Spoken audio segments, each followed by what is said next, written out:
Now, with our ESB bills, gas bills, oil bills and so on constantly rising, everybody is interested in the alternatives. And in the County Galway, we've been meeting a family who've moved into what's called a passive house. What's that? Well, in essence, it's a house which has little or no fuel bills. Were we interested? You betcha.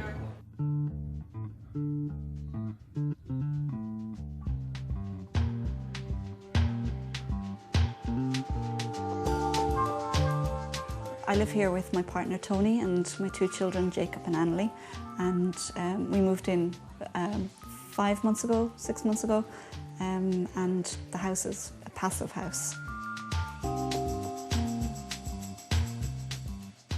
A passive house works on the theory that you don't require any central heating system.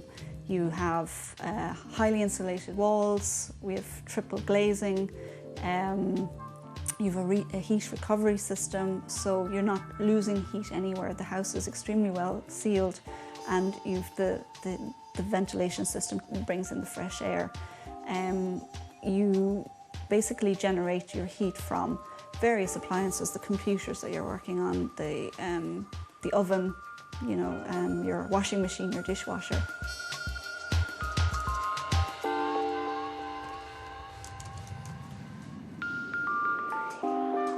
We started out from living in a house that was 180 years old, was stone and quite cold and damp.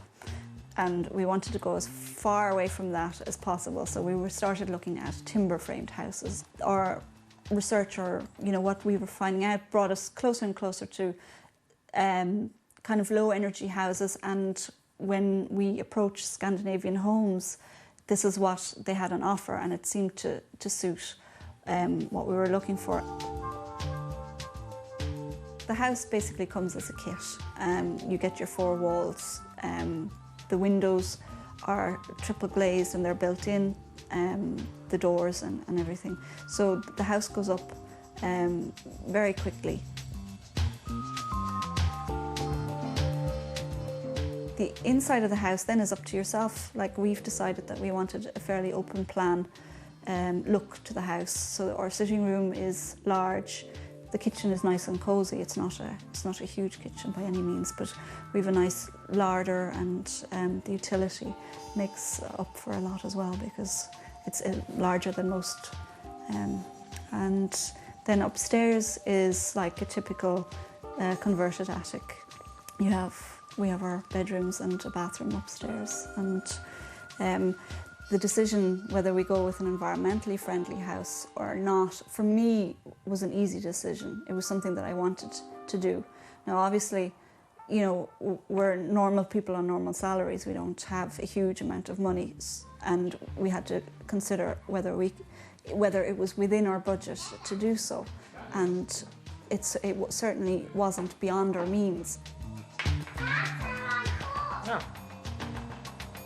Initially, when we looked at the passive house, I was really focused on the economic aspect of it and not so much on the environmental side of things. You know, if we were prepared to spend 50,000 extra on these environmental features, I wanted to make sure that they had sort of an economic benefit as well. So the question we'd have to ask ourselves is, over 10, 20 years, would we save that amount of money on our energy bills? In terms of us making those savings, I think the jury's still out.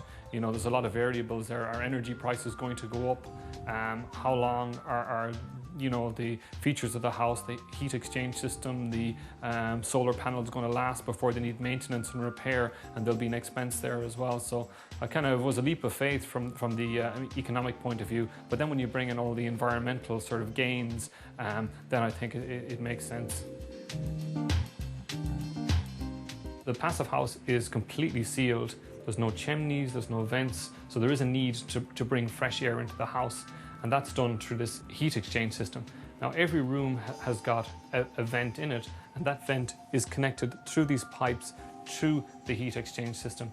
The cold, fresh air comes into the machine from outside, and the heat that's in the house, it passes into the fresh air that's been drawn into the system, and that warm, fresh air after the heat exchange process has taken place is then pumped into all the rooms around the house.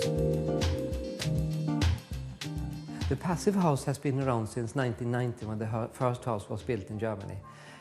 In England and Ireland there is only 11 passive houses built, and all of them are in Ireland, and we have built 10 of them. So it is a very, very extreme concept really, to insulate to such high standards you don't need to add heat on really. I myself think that a passive house is a terribly boring house because it's always the same temperature inside. It's never hot, it's never cold, it's boring and lukewarm all the time. So to me it's a little bit boring, and for some people it could be, but most people think it's fantastic that you come into a house and it's always warm, it never gets cold. Initially, when you look at the timber-framed passive house with all the